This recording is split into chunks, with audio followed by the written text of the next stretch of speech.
what's going on in the world today, then you've come to the right place. Welcome to Southern Sense Talk Radio with your host, Annie, the Radio Chickie Bellis, and featuring Curtis C.S. Bennett and the most interesting guests that you'll find anywhere on Internet radio. So sit back, relax, and remember, Southern Sense is common sense.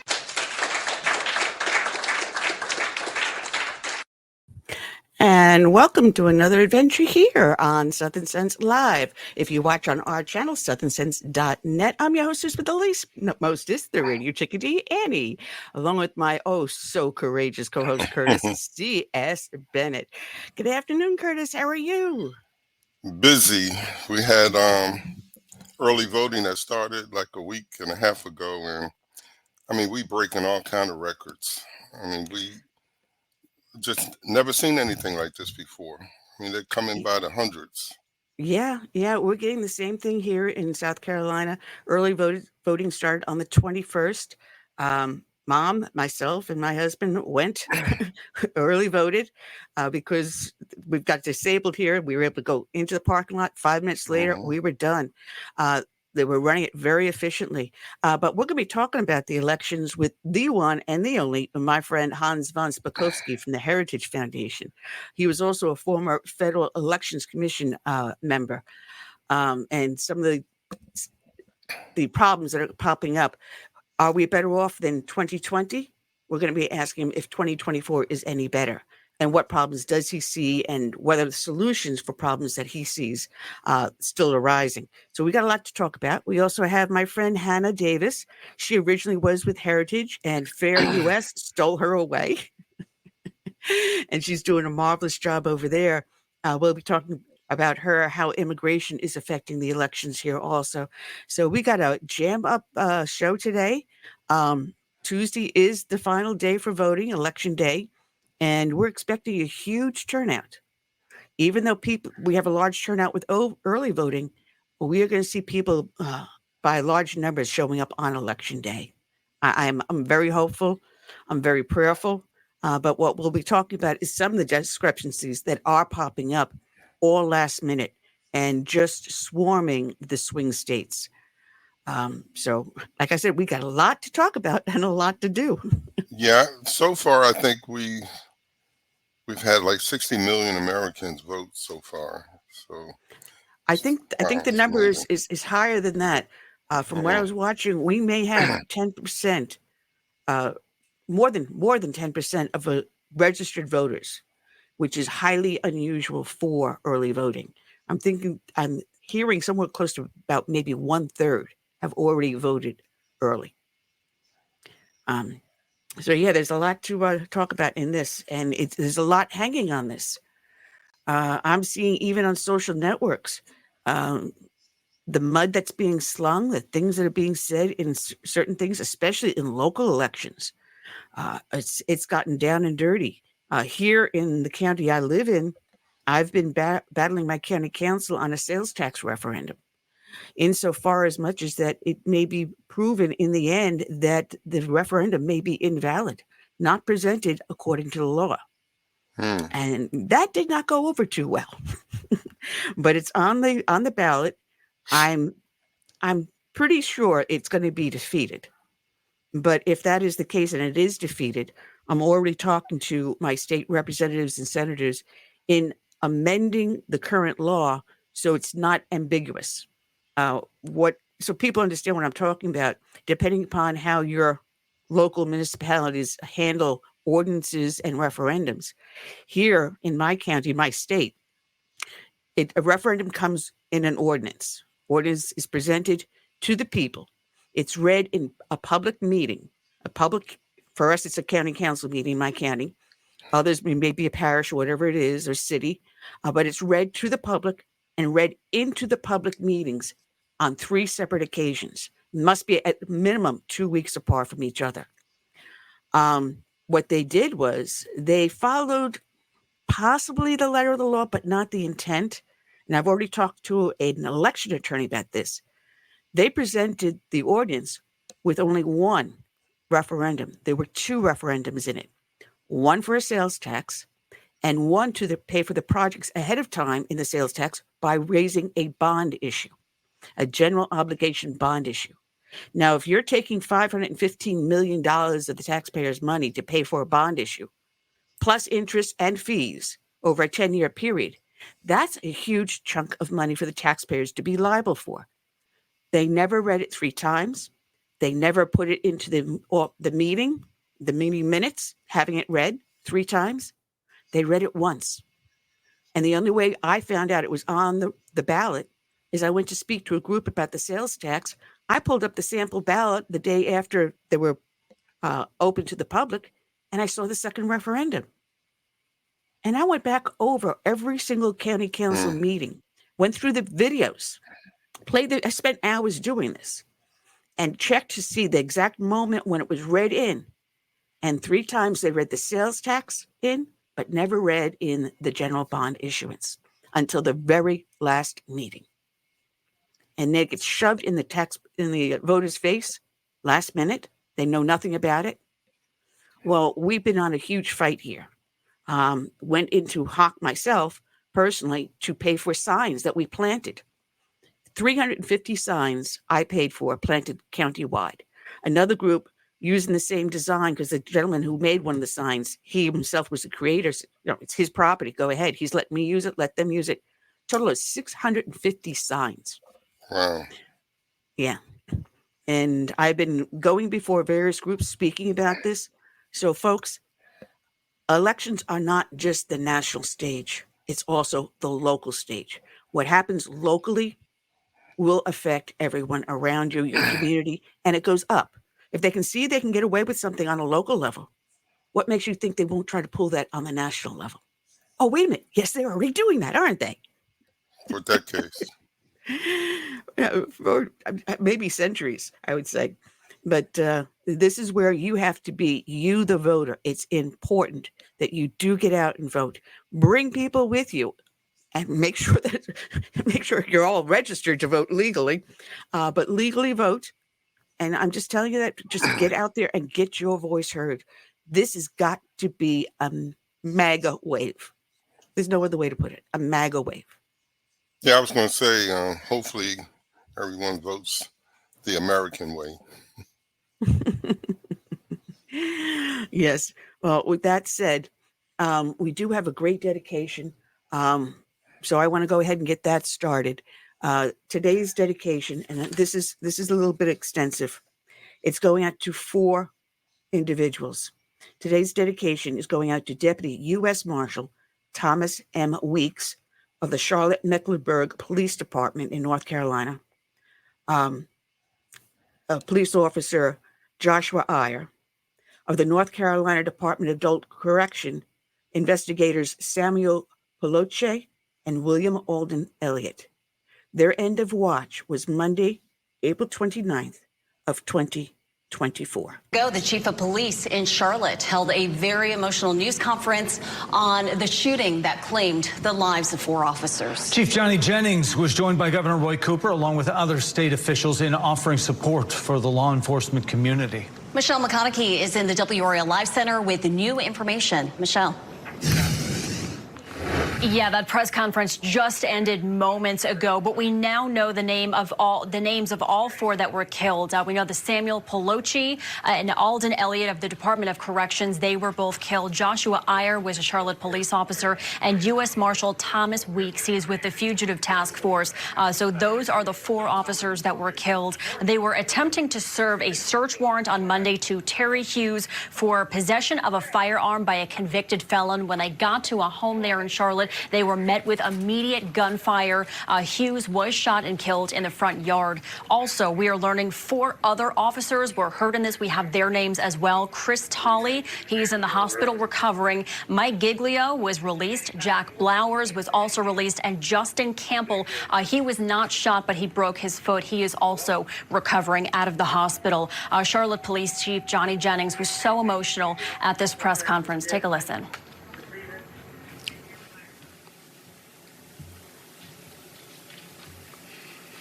The last few days have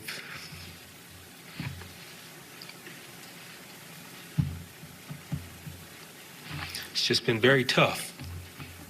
And knowing that you have families that are hurting right now. We'll get through it, though. And Chief Jennings went on to say that certainly this is something that will impact the country. He says this will take time and this will take support from everybody. All of those officers are heroes. It has been a difficult and dramatic 24 hours in the East Charlotte neighborhood where those officers were shot. Hundreds of officers swarmed that neighborhood. And some people had police snipers set up in their homes. Others had injured officers pulled to safety right through their living rooms. WRAL's Eric Miller has been in that neighborhood all morning long. And Eric, the damage to the home Hughes was holed up in is hard to believe.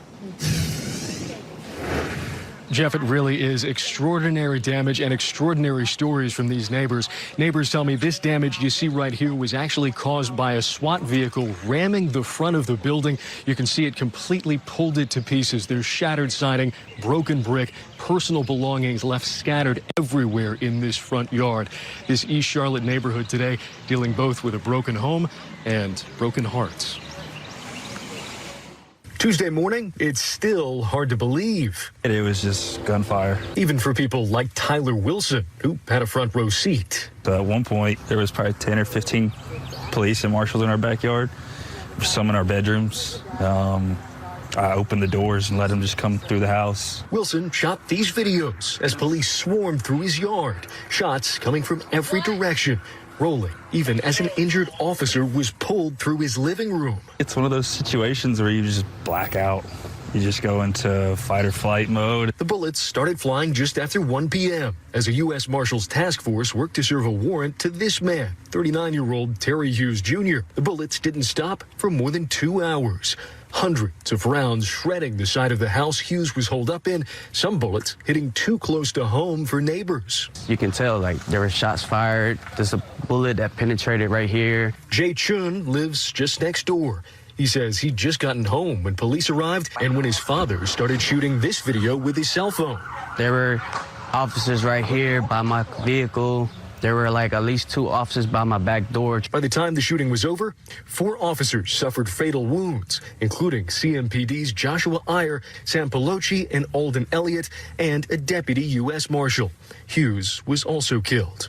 Nearly 24 hours later, this East Charlotte neighborhood is left to pick up the pieces and pay their respects. Really, the families that are impacted, the loved ones not coming home. I can't imagine what they're going through or what they're feeling. Yeah, it really is unimaginable.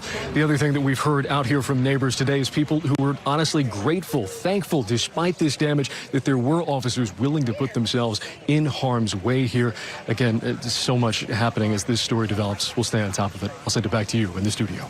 Pretty chaotic and terrifying for everyone around in that neighborhood. Eric Miller, live for us in Charlotte. And coming up in our next half hour, we'll go back live to Charlotte for a live report from WRAL's Monica Casey with what she is learning about the officers impacted.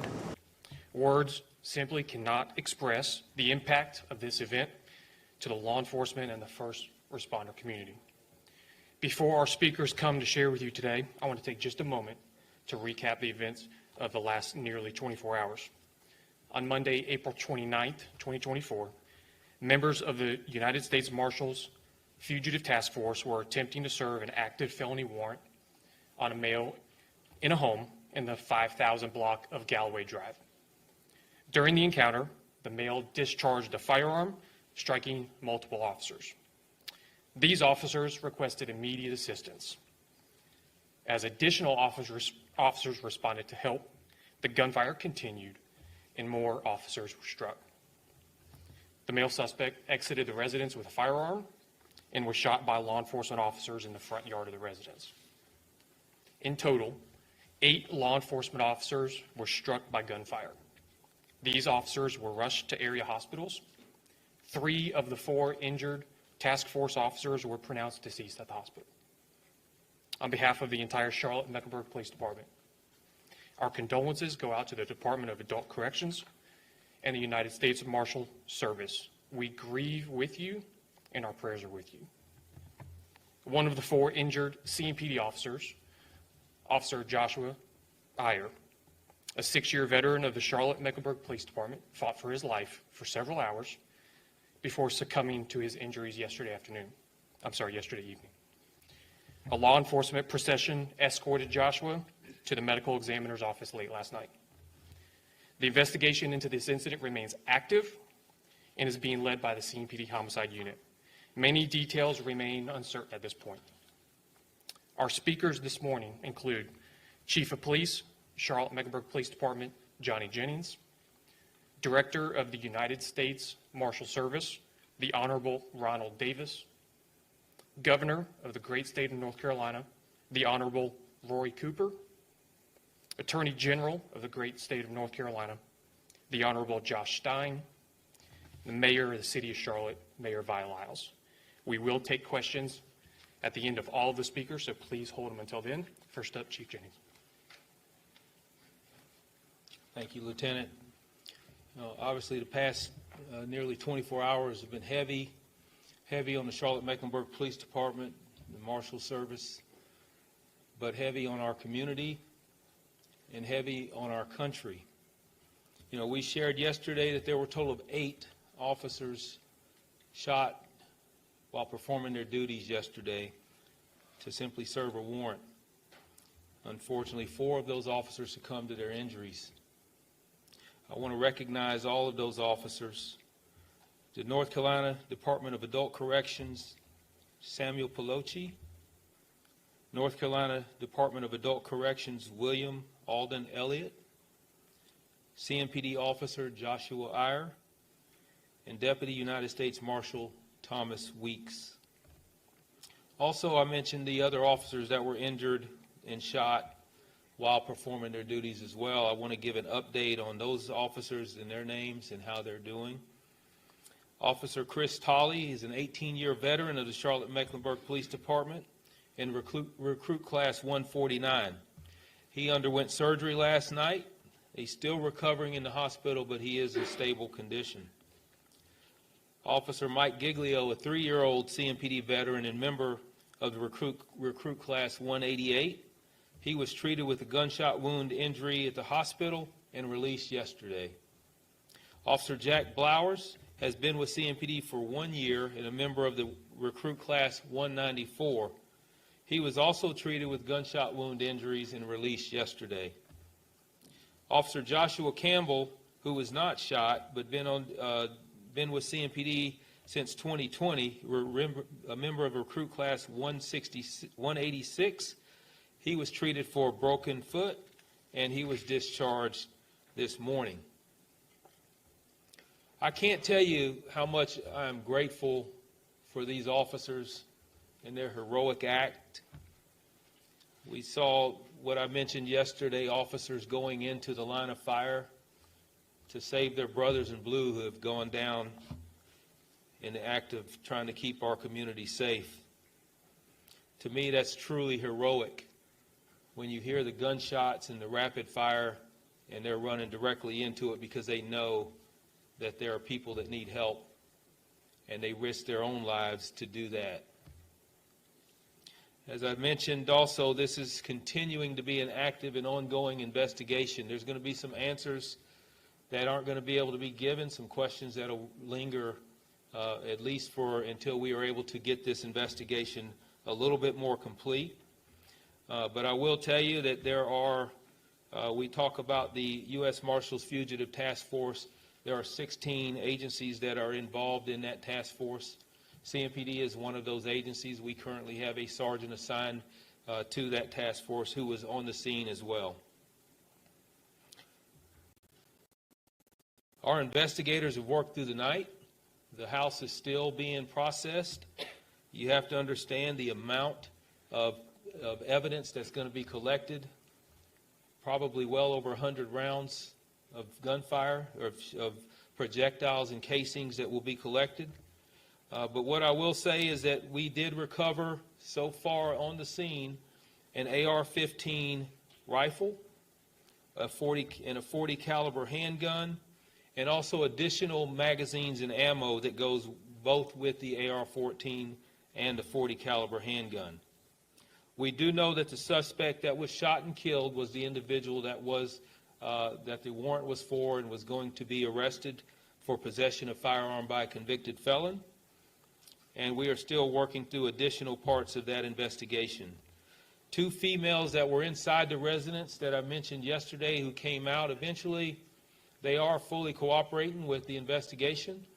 They have been talked to by the Charlotte-Mecklenburg Police Department homicide detectives, and we are not looking or interested in any additional suspects or any persons of interest.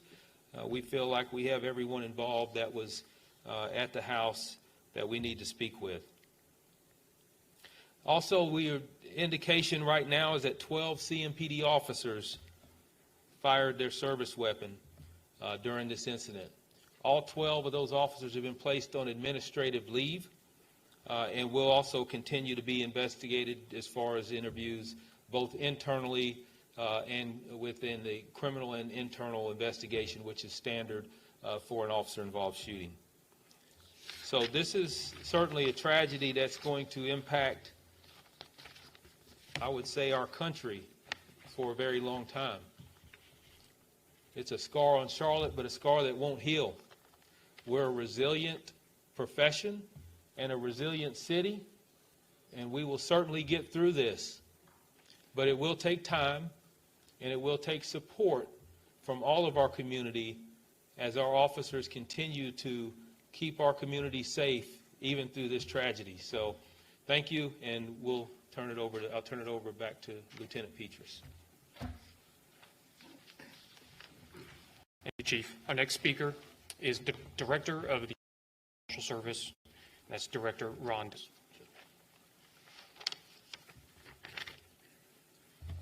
Good morning, and thank you, for coming. I don't think words can describe the amount of pain that the Marshal Service and all of its members, the court family, law enforcement in general, this community, and communities around the country are feeling with such a loss. The Chief mentioned for the first time we were releasing the name of Deputy Weeks. Let me tell you something about this hero. Thomas Weeks is a Deputy United States Marshal. He was 48 years old.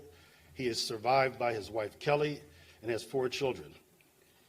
He was transferred to this district, the Western District of North Carolina, in 2018. So he served 6 years here, although he's been with the agency for some 13 years. We did send out a release with more information along with the photo for you. And I want to make sure that people remember him and the other 3 officers that have perished in this incident. He was assigned to, as I mentioned, the Western District of North Carolina, but he was also assigned to our Fugitive Task Force. And let me just say something quickly about the task force to understand the context in which they operate. As was mentioned, there are over 16 agencies in the task force that covers North Carolina. We have 56 district task forces, 8 regional task forces around the country, and it is an example of what we've seen yesterday of how local, state, and federal law enforcement come together, share resources, make sure that the force multiplier, removing those violent and most dangerous from our community and the safety of our community. And that's what happened yesterday. And so we'll give you, in the future, give you more information about the task force, but Deputy Weeks was serving on that task force, as do hundreds, if not thousands, of deputies and officers around the country every day. Even right now as we speak, there are thousands of deputies and task force officers serving our communities, trying to bring to justice those that are responsible for some of the most heinous crimes in our society. And I want you to just pause a moment and please offer your thoughts and prayers and think about them and their families and everybody that suffered yesterday. We didn't just have a bad day for the community. This is a loss for the entire country. I have been in conversations with the Attorney General of the United States as well as the Deputy Attorney General of the United States to make sure we offer all resources and support necessary to the police department as they continue and to our law enforcement partners. And I want to personally thank all the law enforcement officers from the agency that responded. As more and more comes out about this incident, not only will you see how brave they were, you will see examples of that courage and bravery. Let there be no mistake, they represent the best of us. They are truly America's finest, and it's just an honor to serve with them. I will meet with the family later today, a meeting that no leader, director, or police chief ever wants to have. Losing a deputy, losing task force officers is like losing a family member, because quite frankly, they are family members. I don't have many words at this time other than say that inside my agency that I'm going to ask the men and women of the United States Marshal Service to continue their steadfast commitment to the American people, to continue the outstanding job that you do, and know and witness just the amount of support you have. This community, the Charlotte-Mecklenburg community, has been tremendous. Thank you very much for that. It is not going unnoticed, and I think the entire nation will see that, and we are appreciative for that. Thank you.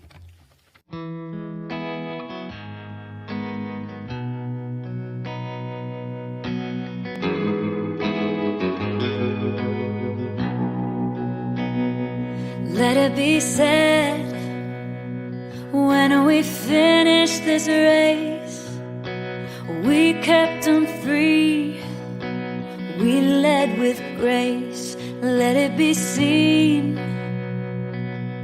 from sea to shining sea, beautiful America, living our legacy.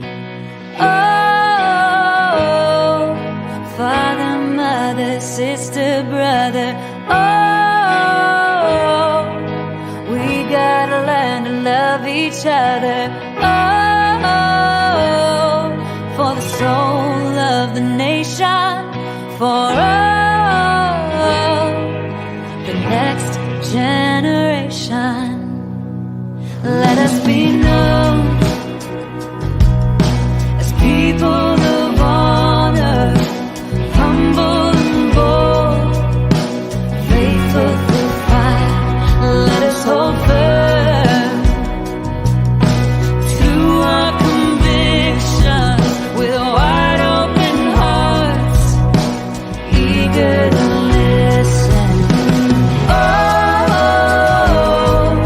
father, mother, sister, brother, oh, we gotta learn to love each other. Oh, for the soul of the nation, for the next generation.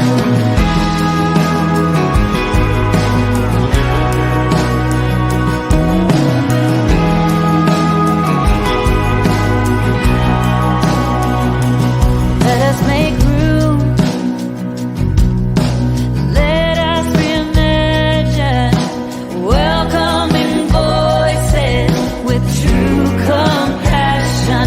Let's craft a world with hopes and dreams, challenges known, those still unseen.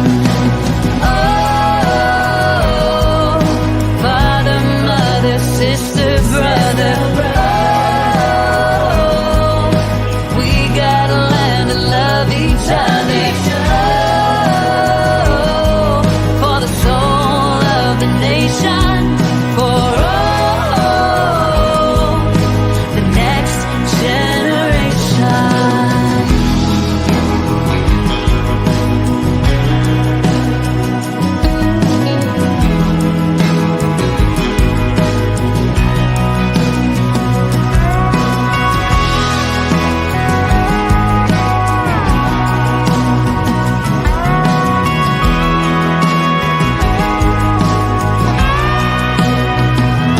Let us be sure,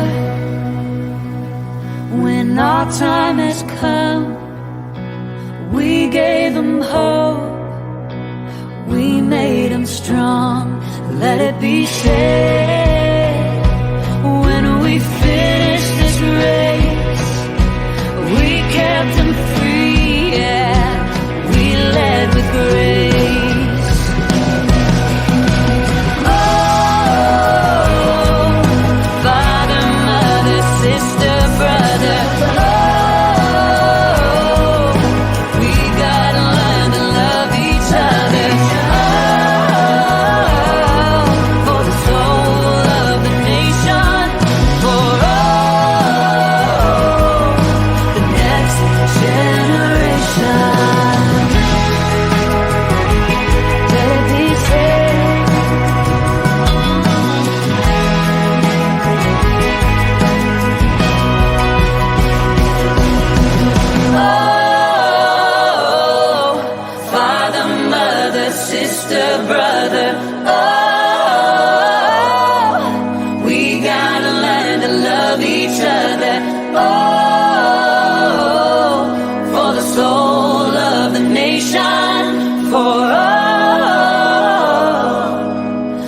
next generation.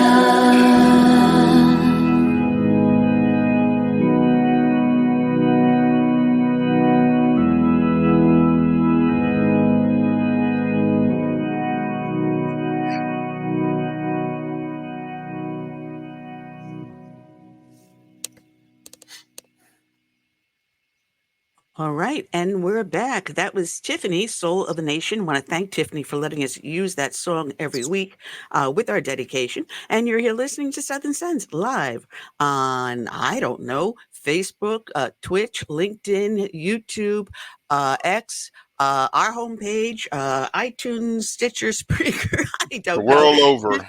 The world over. Yes, also on Big Patriot Radio also. And just go to the name of the show, southernsense.net, and check us out. We've got ourselves a great guest coming back. Want to welcome aboard Hannah Davis of FAIR, fairus.org. Hannah, what Hannah, a crazy season do we have here? You know, when we talk immigration, who would think that it would be so influential on our election this year?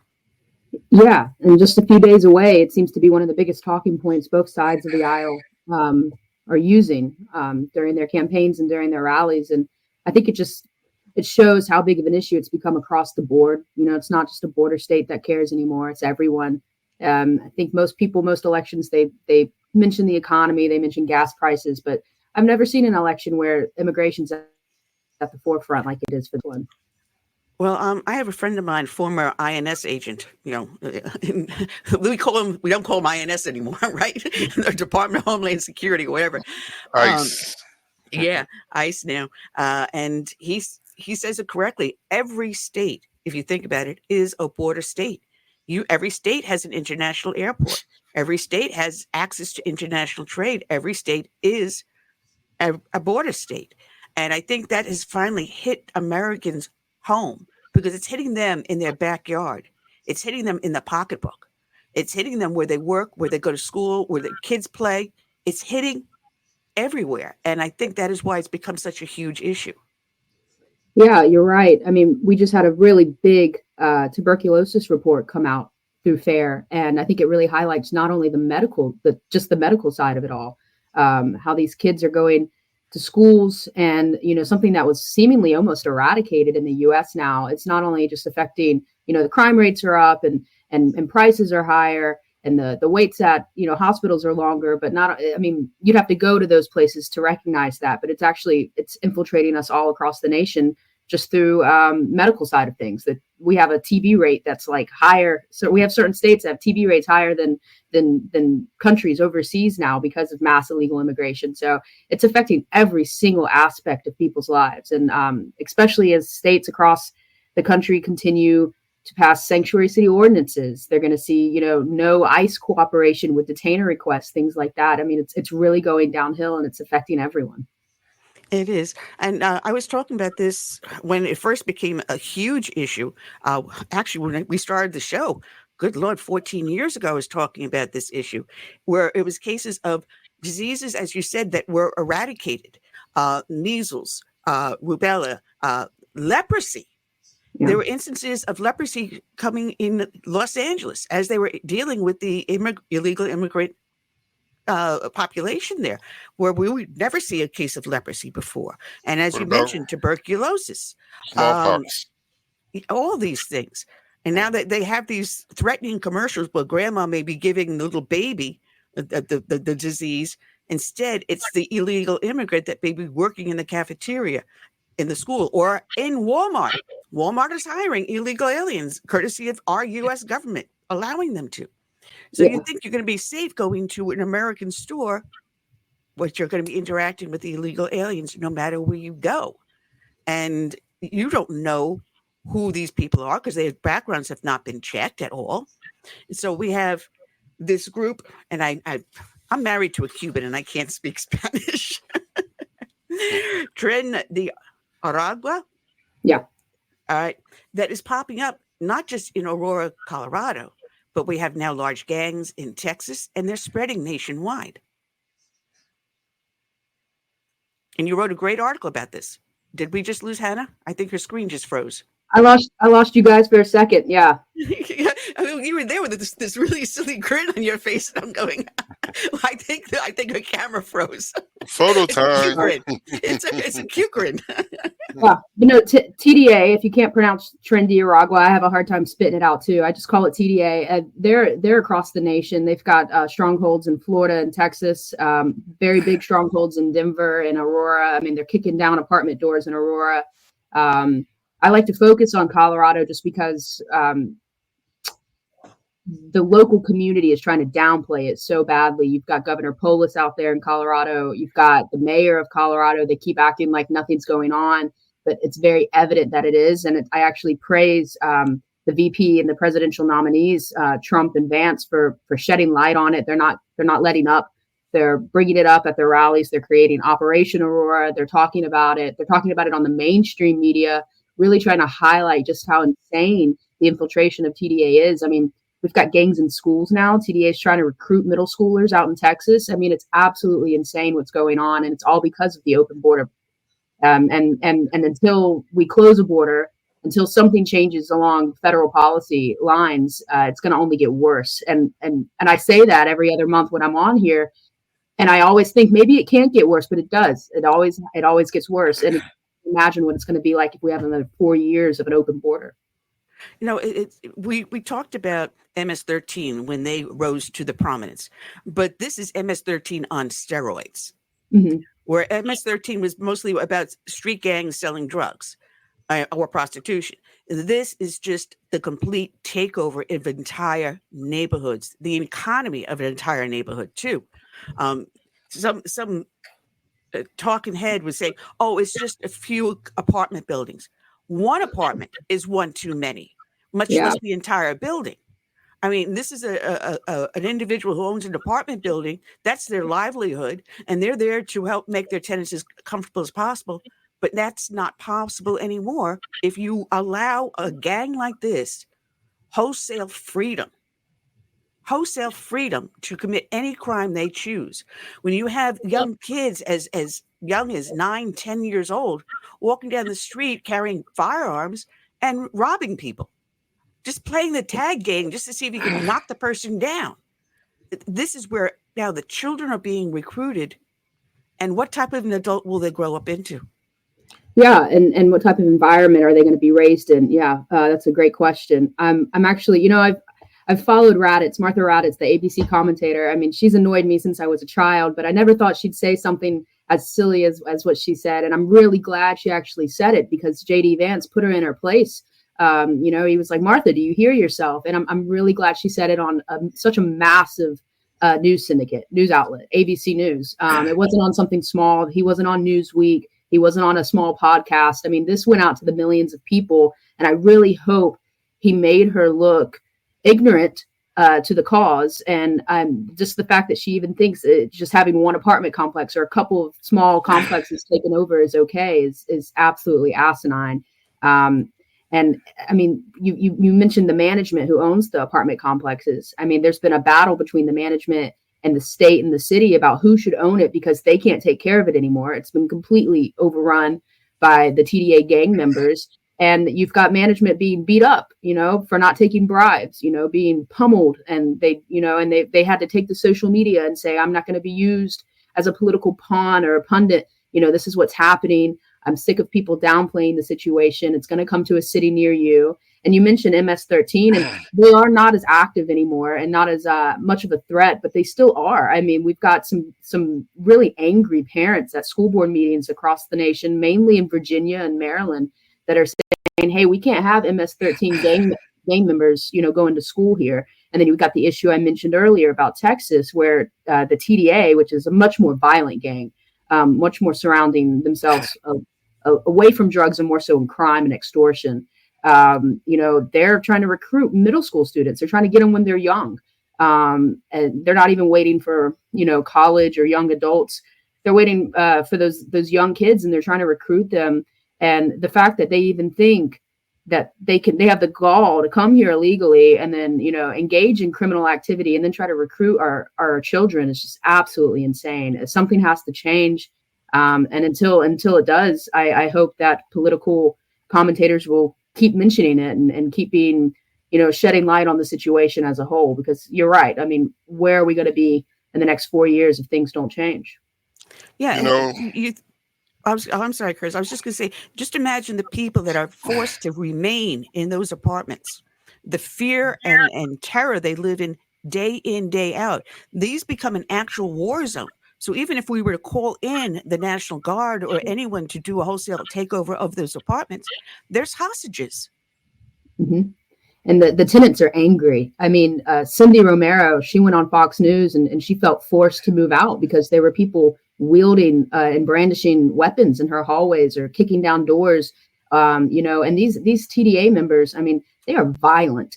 As the media tries to downplay the issue, or the governor does, or the mayor, it's just kind of ironic because, at the same time that they're doing that, the Aurora Police Department, the APD, are releasing statements every other month talking about how many they've arrested that they know are gang members of TDA, arrest people that they suspect are gang members of TDA. That viral video from a couple months ago, they've arrested a couple people from it. And these people have, charges from kidnapping to domestic violence to attempted murder, extortion. I mean, it's the whole 9 yards. These, they make MS-13 look like a walk in the park for sure.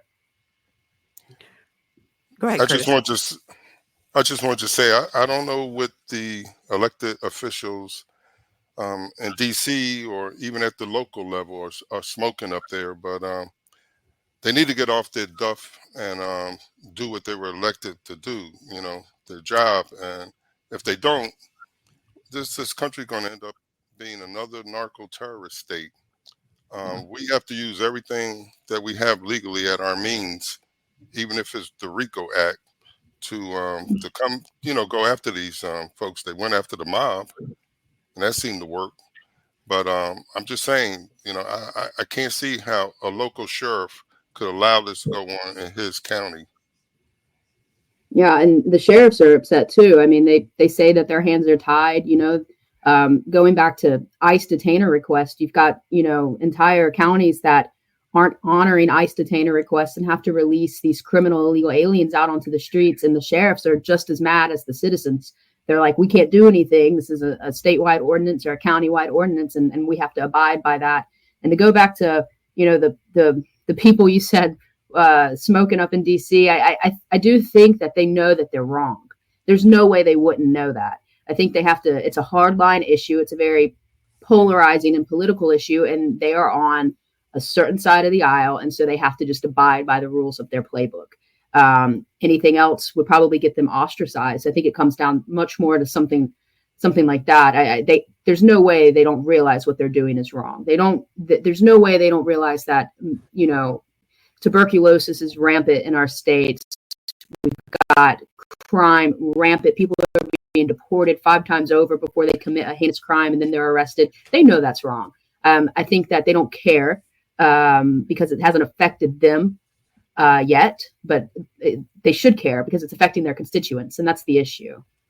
Well, one of the things I've noticed doing the research for today's show, and I'm glad that the person following you happens to be a friend of yours, Hans von Spakovsky from yeah. So this is why I'm glad it weaved in together, because we are getting reports of illegal aliens attempting to vote. And one instance, there is a third-party group called Field and Media Corps, and they've been spearheading a lot of these illegal registrations. They're asking for absentee ballots. They're telling people to ask for absentee ballots, but ironically, most of the ballots that the people using the excuse said they broke their hand or they broke their arm. I mean, if you get 1 or 2 people saying that, but also almost every single application states that, and the addresses, one person's address came up in the middle of a field. They're finding addresses are not accurate. Phone numbers they put down there are not working. And when they do trace them back, they find that they go back to an illegal alien. So it does affect our elections. I think this was in Pennsylvania, 5,300, I believe was the number. Let me double check. Oh, 2,500 in Lancaster County alone, Pennsylvania.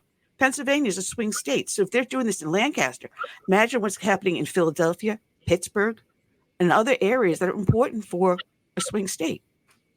Yeah, you're right. I saw a video online actually of a woman, she hadn't voted in years, just something she didn't prioritize, and she went in to vote, early vote in this election, and it has shown that she has a voting history going back 10 years, and she hasn't voted in years, and they were all illegal aliens. And so it is wild. And I do think, I did an absentee ballot this year, and there was a huge list on it for reasons why I shouldn't have to provide my ID. And I'm voting in North Carolina. And North Carolina is one of the 8 states that's actually trying to do something opposite, just like South Carolina with the referendums to change the constitution of the state that declares very, very expressly that only U.S. citizens should be able to vote over the age of 18. And for every state that's doing something good like that, and we don't know the outcome of how those 8 states will do. I know South Carolina, North Carolina, Kentucky, and a couple others. Florida. For every state that does that, there's states like California who do the opposite, like Santa Ana right now. I mean, if they have a referendum on their ballots that if it's passed, they'll be the first state in California to allow non-citizens to vote in all their local elections. And it's just a trend. For every state that tries to do right, there's another state that's going to follow this wave of prioritizing illegal aliens before their own citizens. California, I mean, the same place, Santa Ana, they were already the first city in Orange County to pass a sanctuary ordinance. They allow non-citizens to serve on their school boards, on their committees. They allow them to vote on the school board and committees, serve on the city council. And right now they've got a referendum up for vote to say that they should be able to vote in all of the state and local elections. And it's, I believe in the power of the states, but it's a shame that for every handful of states that are trying to get it right, there's a couple that are very, very powerful that are doing it wrong. Didn't Governor Newsom just sign into law legislation stating that it's not required to have an ID to vote? Yeah. And there was one city, I forget what the name of the city was, that passed an ordinance stating that you had to present it. And then to counter that, the entire state has that legislation in effect. Yeah, it was Huntington Beach. So California is okay with, Santa Ana allowing this to go on their ballot and allowing illegal aliens to vote in local elections, but they're not okay when Huntington Beach says, hey, we'd like for people to show ID before they vote here in our city. And so it's a trend, and it's a bad one because California is such a very powerful state, has a mass amount of illegal immigrants there. And at the end of the day, it's calculated, and it's understood that it's to sway elections, to further incentivize more mass illegal immigration. And for every state like Texas or Florida that does the opposite, these migrants, as long as the border's open, they're going to go to states that allow them to go there. So, well, it brings me up to another question, because this is something I've been debating with people in my own state when they were talking about amending our state constitution to state that you are a U.S. citizen over the age of 18 to vote. The census, the past census that came through 2020, the next one is in 2030, didn't require you to state that you were a U.S. citizen. Now, according to the Constitution, we're apportioned representatives based upon the population. Mm-hmm. I personally feel that we should amend the Constitution that the apportion of representatives should be based on the population of U.S. citizens. No, I agree. And what they're doing is they're stealing our vote. Because if we did that, imagine California would lose maybe 4 to 6 representatives. Mm-hmm. Yeah, no, I agree. And I actually, when I discovered that the census didn't require that, I was actually really shocked. I thought that was the point, to get a good demographic understanding of the different societies across our great lands. And it would take an act of Congress to change that, because you're right. It's there to essentially sway elections. I mean, almost everything that we do regarding immigration is aiming to sway an election. And it would have to come down some kind of executive order or something. It'd be a uphill battle too, because none of the states, I mean, even if they're getting these extra representatives based upon an illegal immigrant population, they're not going to want to give up those representatives. So even if they believe that they should, it's going to be an uphill battle. But I do agree with you that that's something that should take place. Yeah. The debate we had was that someone was saying, well, you have the federal law and the Constitution in place, but we've seen how that has been, I'm going to say plain now, bastardized. how it's been so contorted and distorted that we now have motor voter.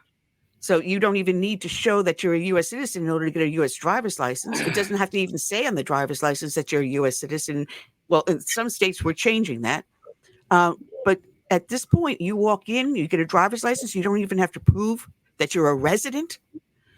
And you are now registered to vote at the same time. It is affecting our elections. It is going to affect the way that our country runs for decades to come, unless we turn around and adhere to the principles our founding fathers set before us. Yeah, I'm with Hannah. It's going to take an act of Congress, to make these changes and make them permanent. And we have opportunity if we get both the House and the Senate and the White House. There's no reason why they can't come together and do what's good for America and what's good to maintain what few rights that we have, remaining. They could correct a lot of things. They just have to have the backbone. Yeah. And until that happens, it would have to be left up to the states. And, the states that enact motor voter laws are the some of the bluest states there are. So it's not going to change unless it is an act of Congress. But motor voter, some of these people don't even realize they've been registered to vote upon receiving a license. A good portion of them actually don't mean any ill will. They didn't even know. But then another portion of them, obviously do know. And it's, we can tie it back, the sheer amount of illegal immigration. The border numbers just came out for fiscal year 2024. We're at 2.9 million. And people are saying, hey, it's lower than last year. Well, it's still the second highest ever recorded in history. And all of those people are probably going to go to states and as more states enact motor voter laws, they're going to be able to vote. It all ties back into it. The open border definitely affects elections in a negative way. Even if they were all to vote in line with how I think, policies should be, doesn't mean that what they're doing is inherently Oh, she froze again. correct. It's still illegal as facilitating that. Well, this administration has done so many things to hurt this nation that I honestly thought Obama was the worst president after Jimmy Carter. Jimmy Carter, I thought, was a bad one, but he looked like an angel compared to what we've been going through with the Biden-Harris administration. And if she wins, it'll be just more of the same. But the House Judiciary Committee this past Thursday released a highly critical report on the Harris administration. The Biden-Harris administration, correction, has used the immigration courts to quietly grant amnesty to hundreds of thousands of illegal aliens. Why isn't this public knowledge? Why are we allowing this administration to do what only Congress can do? Yeah, I read that report. It's insane. And I think it stems from the backlogs. In fiscal year 2020, we had about 1.2 in backlogs in the immigration courts and the system. And now we're past 3.7. And so I feel like they feel like their hands are tied. And so they're like, well, we're just not going to adjudicate any of these things. We're just going to, let them go. I'm not going to have a court. We're not going to issue a notice to appear. We used to talk about that, Annie, you and I, about notices to appear, whether or not these people would show up. And now that doesn't even matter. They're not even issuing them anymore. They're like, you know what? We're just going to terminate this application. It is what it is. We're going to push it to the side. And that doesn't mean that they leave. That doesn't mean that they're deported. That means they get to stay and they actually face no consequences and no court dates or anything like that. And I think it's because the backlogs are so big and mass illegal immigration is rampant that they feel like their hands are tied. They don't have enough, I guess, at the end of the day, manpower. And so they're just, they're not doing anything about it. With that point, because this is something you and I have discussed in the past, but so that the listeners and viewers would understand just how is this court set up. People think, well, court, you got a bunch of judges, you got a whole lot of clerks and everything. It's got all these people working together. That's not how the immigration court is set up, is it? No, not anymore. It should be. We should be adjudicating every parole and asylum claim based on the merits of the case individually, but instead they're just rubber stamping dismissals. You're good to go. They're green lighting them. But no, how it is set up is, you have a case, you come here, you've pled that you're coming here as a parolee or an asylee or seeking asylum. And, you get a notice to appear. ideally you'd be detained until your court date, but that's by the wayside now. And so they let you go. They say, and depending on what pathway you've chosen, you might be able to get work authorization and you can work, and they let you go and they give you a notice to appear, and you're supposed to show up and insert how many years or months. It used to be months and now it's years for people who do receive a notice to appear. And now they're not doing that at all. There's no process anymore. There's no respect for the rule of law. They're overwhelmed and they're understaffed, and they're too busy fighting gang members out in Colorado to actually recognize the fact that they're still letting them in. And they've got to do the hard part. And their jobs would be a lot easier if they shut down the border. They went back to detaining and actual vetting, and they were able to put more manpower into adjudication, into litigation, into receiving and reviewing these cases on a case-by-case individual basis rather than just mass release. And they'll continue doing what they're doing now until the border is shut down. Because the sheer backlogs, they're overwhelmed. And that's not an excuse for them, but that's the reasoning behind it. I had a conversation with a friend of mine who lives in El Paso, Texas. And what she was saying that she's seeing in there. But now what they're doing now, what this administration is doing is, well, don't worry about crossing the border illegally, coming across the river through the southern border.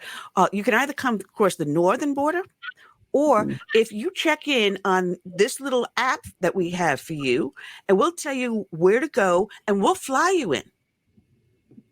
Yeah. Depending on what type of lawful pathway, quote unquote, none of them are lawful, but that you choose. Some are just flown right in to an airport near you, and then some, do the hard route and they go through the border. But a lot of them are realizing that, hey, I could just fly to the northern border. It's a lot easier. Those numbers typically drop in the winter though, because of the sheer coldness of the environment. But there's no more rule of law. There's no more, I've made a claim. I have to wait for a while in my country where I made the claim. I've been green lighted. I'm going to come to the border. I'm going to receive a court date. There's none of that anymore. We've got a caravan of over 2,000 migrants eagerly awaiting to get in. They're on their way here now. And a lot of them are very worried that if Trump wins, they're going to be told to leave. And it's just, it's hilarious in a horrible way. It's insane that to think that we've got migrants that are betting their lives basically on our horrible immigration system and our election, because they know if Trump wins, they're going to be told to go back home. And it's very backwards. There's no more rule of law. There used to be a process. Some would argue a really long and tedious one, but immigration's not a right, it's a privilege. And we have the right to declare how we want people to come in and by what processes. And now they're just cast to the wayside. People are flying right in. They're getting work authorization immediately. They're getting granted a driver's license through Motor Voter, and now they registered to vote. They're getting, food stamps and benefits. They're in your schools. It's overwhelming. We're at capacity, and I hate to say it because it sounds really sounds wrong, but we're at capacity. We can't take anymore. I mean, at least the societal impact we will not be able to take anymore, and the environmental impact. We're not able to. We only have so much land.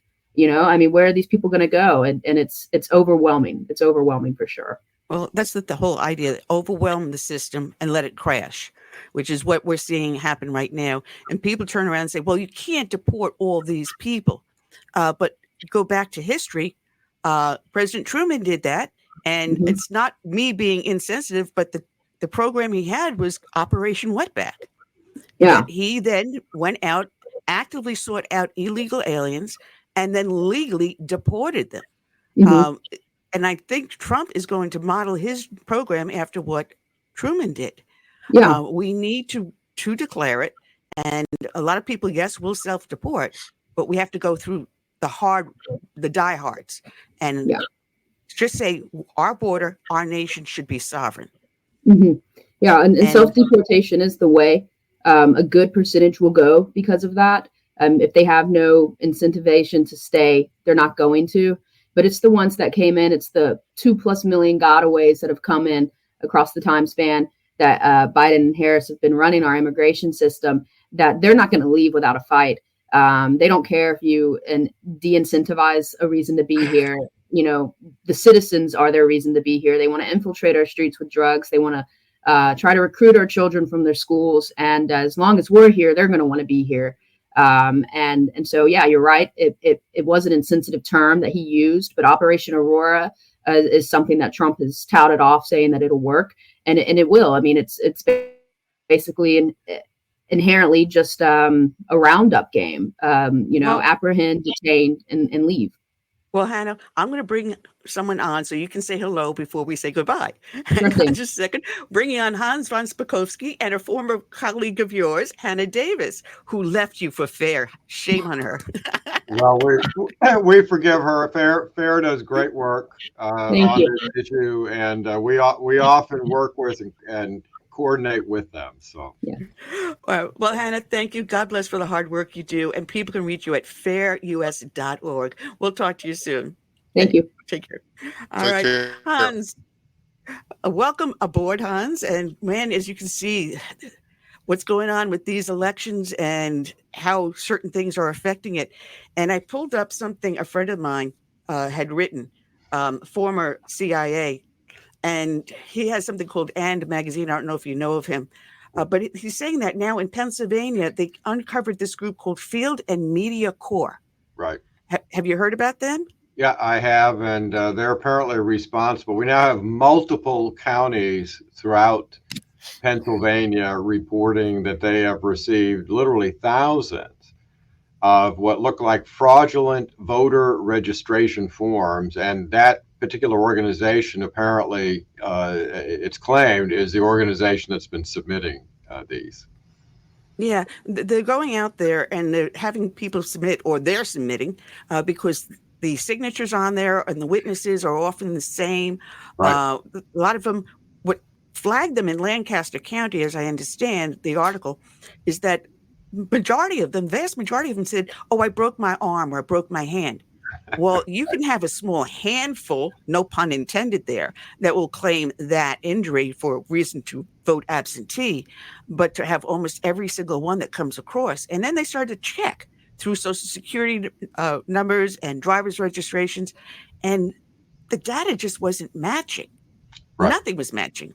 Right. And well, it started in Lancaster, but like I said, there are now other counties reporting the very same problem. And,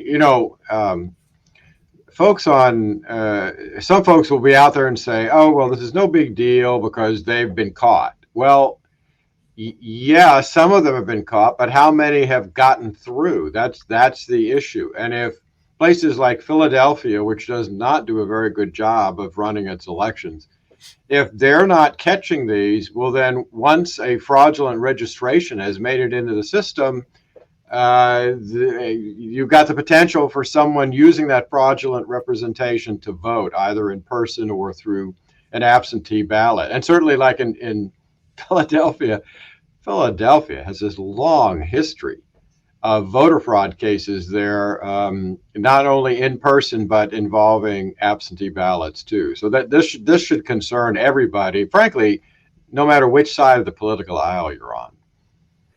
Well, I have a long list of questions, and I don't think we can handle them all. All right, I'll try to give short answers, okay?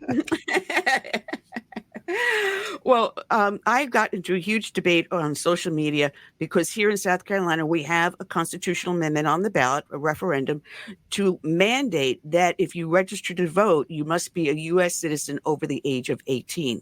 Right. And everyone's saying, well, why do you need that? Because we already have federal law and we have the Constitution. Why do we need a state amendment to our Constitution? And I said, well, how often does the federal government actually follow the law? And you did a great segment with another host on absentee balloting, which is a perfect reason why we must verify that this is a U.S. citizen. Explain what is wrong with absentee balloting. Well, I'll do that, but folks need to understand that unless federal law deals with federal elections, and there's a reason why places like the District of Columbia, Boston, San Francisco, and others have actually made it legal for people who are not U.S. citizens to vote because in local elections, New York, in local elections. And that's why you need a provision in the state constitution that says that only U.S. citizens can vote in all elections in the state, whether it's a state election or a local election. Look, the problem with absentee ballots is that, in European countries, you know, which folks always look to as, oh, they're great, they're a model, they don't allow them. And the reason for that is that it's too easy for them to be stolen, filled out by other individuals. You're dependent on the U.S. mail to deliver them on time. No problem. Right.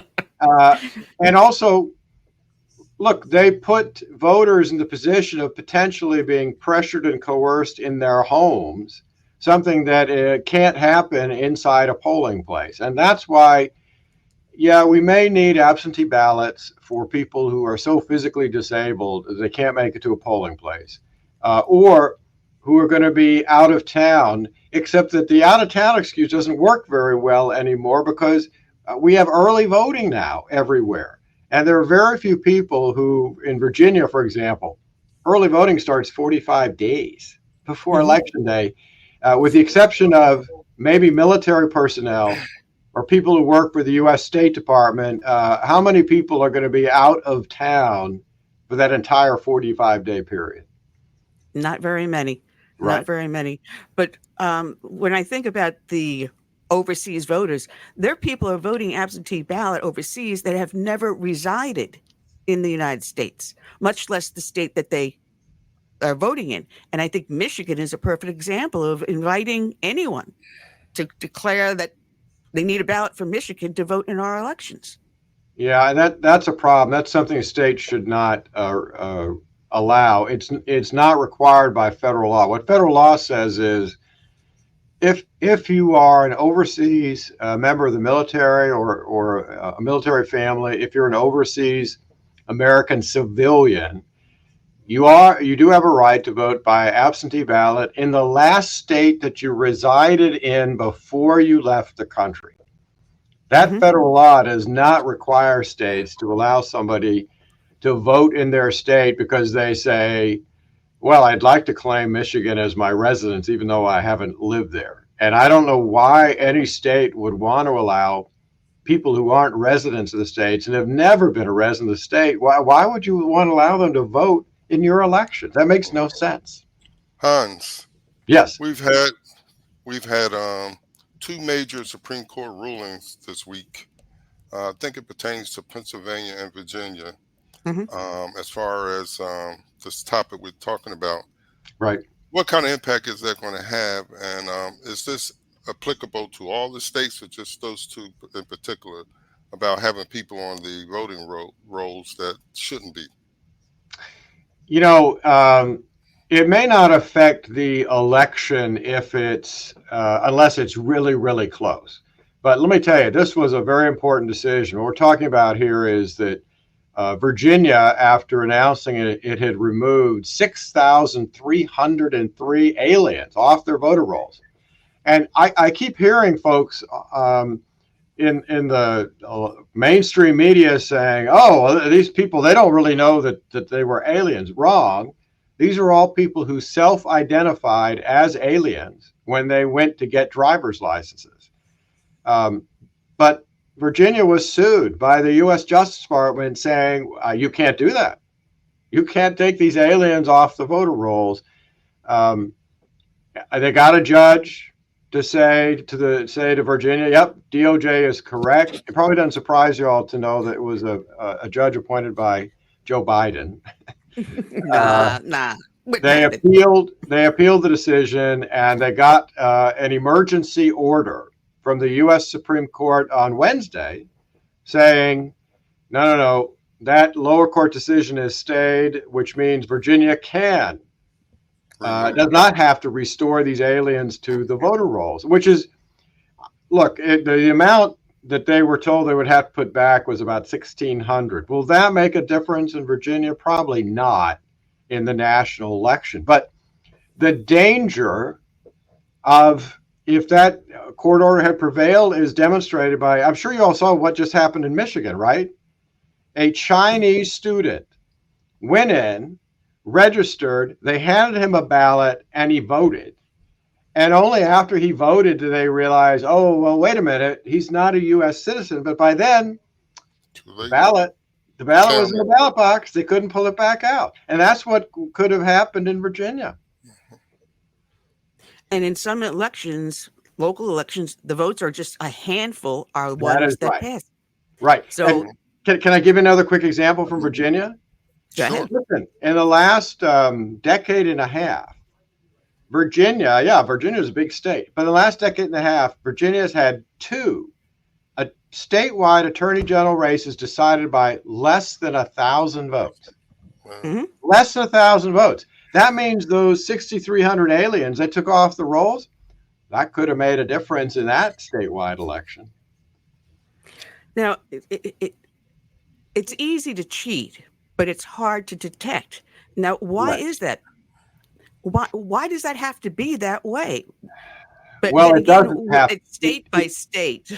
Yeah, it doesn't have to be. And that's why states should put in common sense reforms before the election to prevent that kind of thing from happening. I mean, that's why you should require an ID to vote, whether it's in person or through an absentee ballot.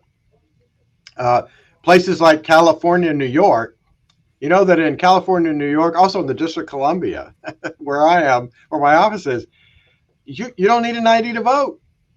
You can walk into any polling place in those areas, ask for a ballot in the name of anybody who's on the registration list. They'll hand it to you, no questions asked. That makes fraud easy. And so I go in and I vote in the name of somebody else. That person comes in later, tries to vote, and they say, well, you've already voted. Well, what are they going to do about it?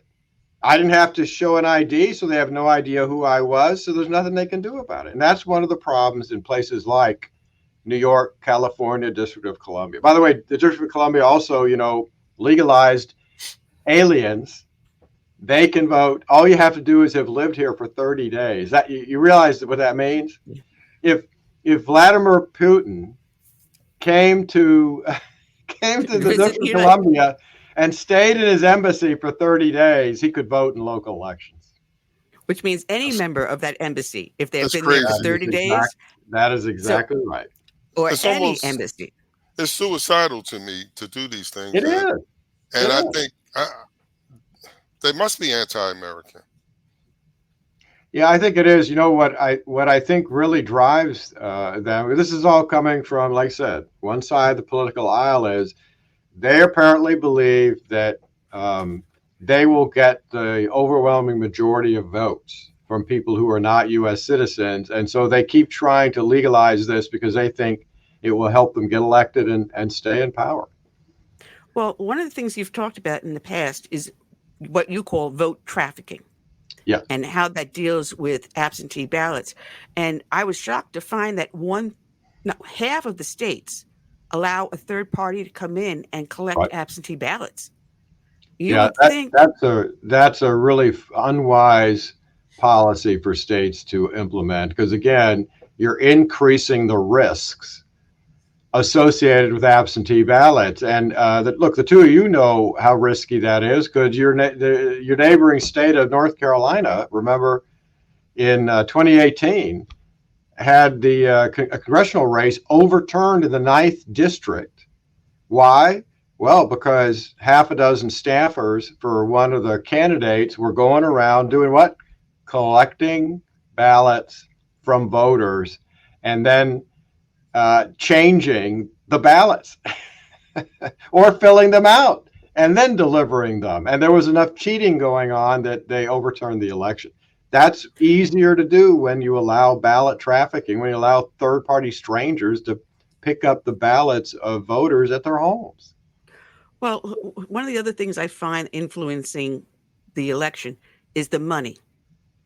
And God bless my mom. She's 92. And she wanted to donate to a certain campaign on the right side. I found I now have 6 Trump hats. Seriously, I do. But as she was asking me, and she always asks me to take a look at a website before she does anything, which is smart. There was a group called Act Blue, and they were diverting funds that were being sent towards a Trump or a Republican candidate into the Harris campaign. And they were doing it because they didn't require the CVV, that secret coded 3-digit code on the back of the credit card. And some people were being hit with, I think one woman was like $3,500 on her credit card, others extremely high amounts. One person had 3,000 charges on one 24-hour period. Finally, the law is catching up with them. But we saw this with the Zuck bucks. And, Zuckerberg was paying people in Florida to register to vote, and a lot of them were felons. Now they're going after Elon Musk, but he's doing something different. He's not saying go out and I'll pay you to go out and vote.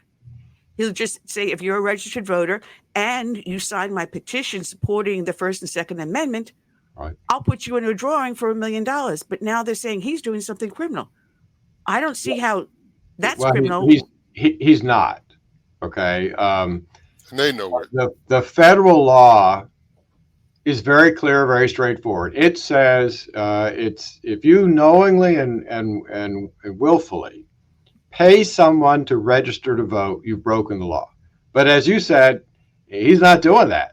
He's putting people into $1 million lottery if they sign his petition signing the First and Second Amendment. Now, to be qualified for it, you have to be a registered voter.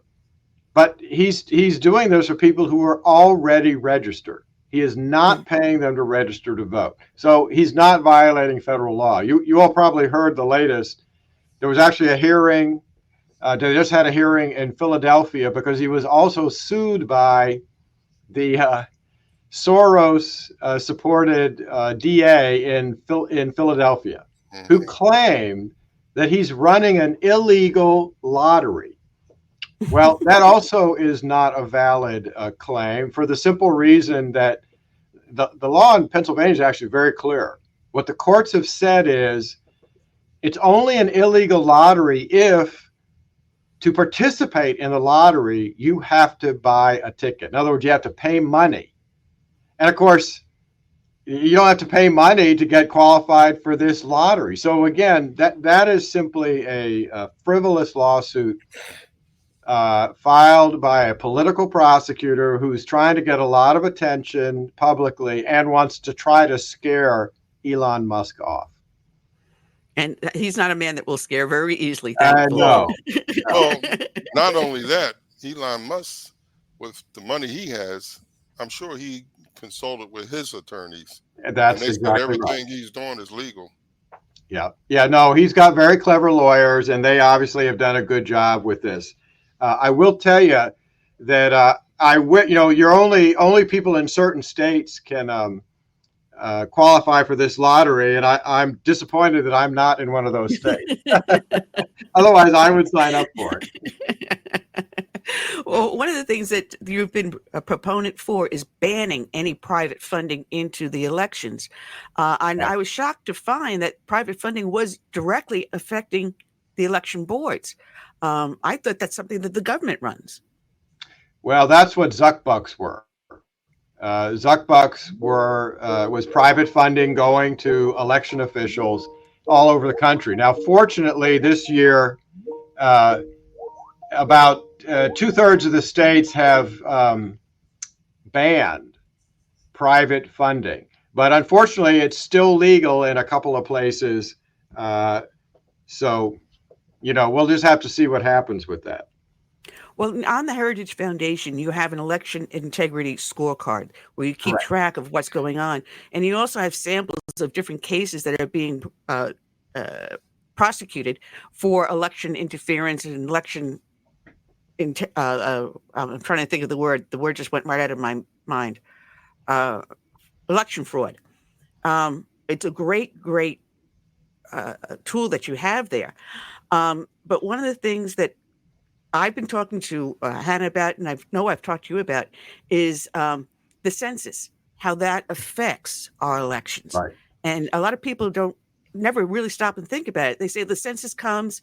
Now, the last census, they refused to put on there the fact that if you were or were not a U.S. citizen. Right.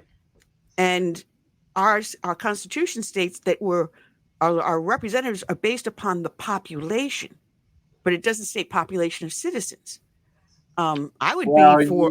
Yeah, but I actually think I actually think the way the Constitution is written, and frankly other developments, that it would be perfectly well, first of all, we know it's perfectly acceptable and constitutional to ask a citizenship question on the census. The Supreme Court said so.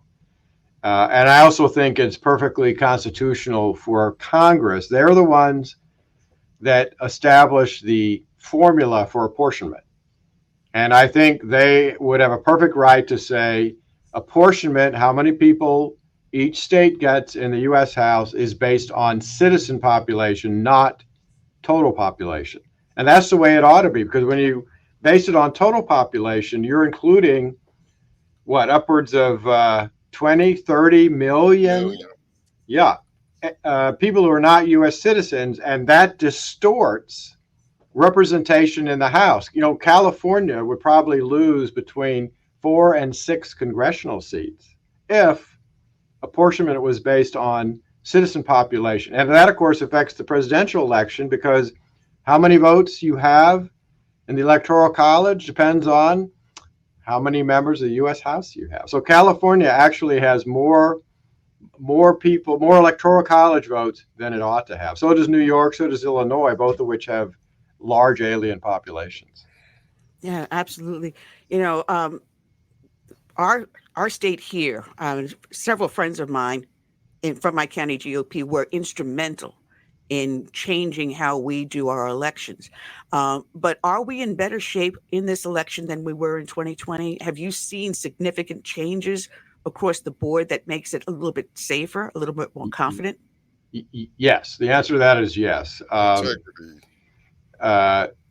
Many states passed good election reform packages. In fact, remember, for Georgia, for example, passed a huge set of reforms that were so upsetting to Joe Biden. Remember, he went down there and gave a big speech saying it was Jim Crow 2.0. And of course, what are we seeing in Georgia this year? Record turnout in early voting. So all his claims that these reforms would keep people out of the polls is not true. I would say about two dozen states have improved their election process by putting in various reforms. That leaves, unfortunately, about a third of the country that still hasn't done the kind of things it should to fix things. And many of the battleground states are in better shape. On the other hand, Nevada is one of the worst states in the country. Hans. Yes. I believe if the Democrats win next week, I think they're going to really push hard to get rid of the Electoral College. Oh, yeah. And they'll be home free.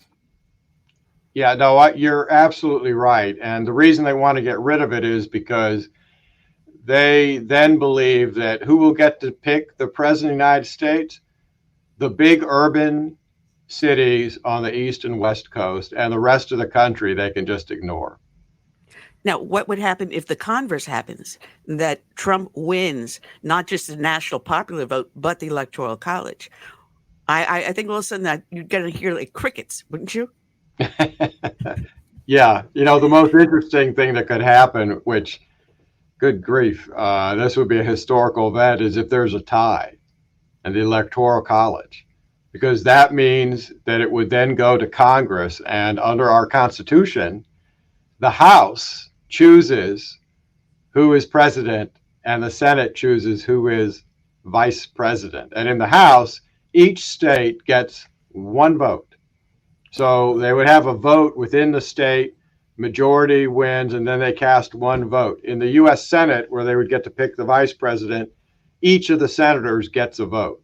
So whoever the majority of senators chose would become vice president. Another reason why it's very important that to control the House. to control the House and the Senate, just in case that happens. Hmm. It's going to be interesting. I mean, we're having a watch party here in my county because I still run the Tea Party. I said, all right, guys, we're going to have an election watch party. And I think this will be one race that will have a record of viewers watching it. It is that pivotal. It has hit everyone at home, in their pockets, and at home. So I think with God's will that we will succeed. And Hans, it's always a pleasure having you on. You know we love you. And I just love saying your name, Hans von Spakovsky. Well, thanks.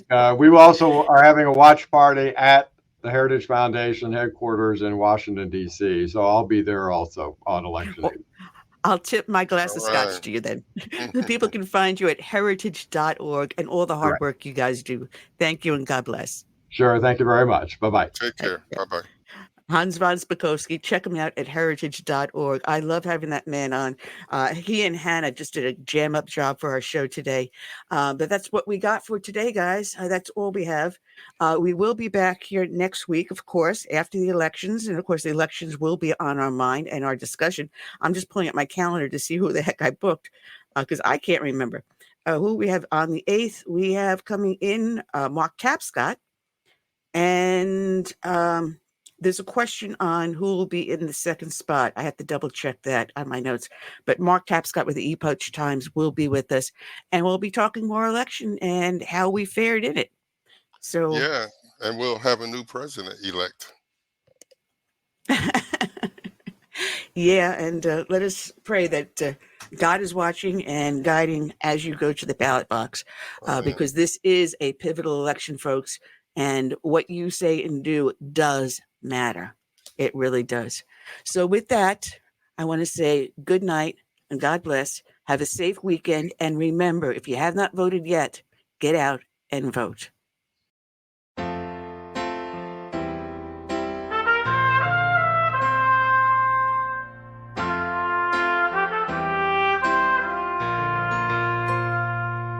I'm praying for this land I love, America, America, the home of the free. But there are people making plans to change America. They've no respect for her or what matters most to me. That's why I stand for the flag and I kneel at the cross. Mourn for the friends I have loved and lost. And I still believe in God we trust, and the freedom our forefathers granted us. I hope it's not too late to save America.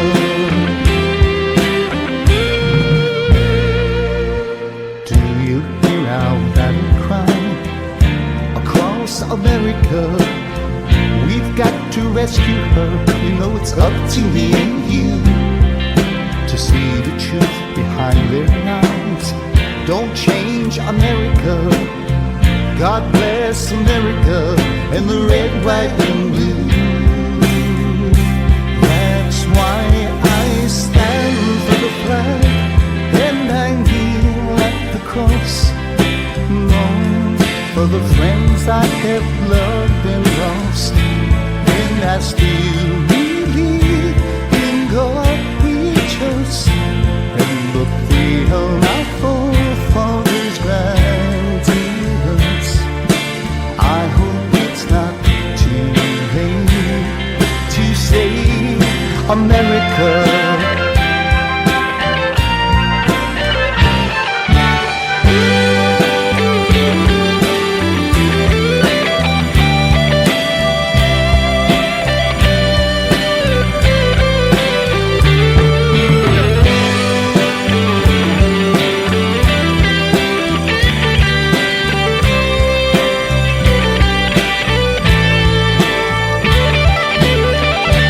That's why we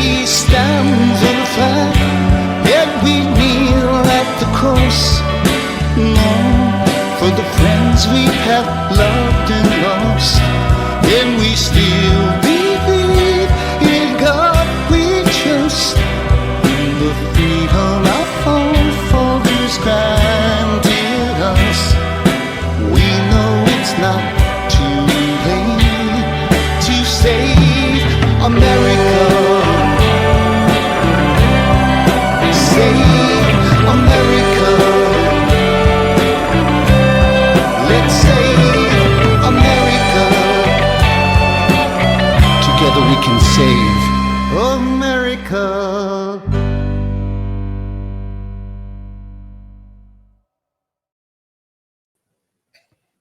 Hey, kiddo.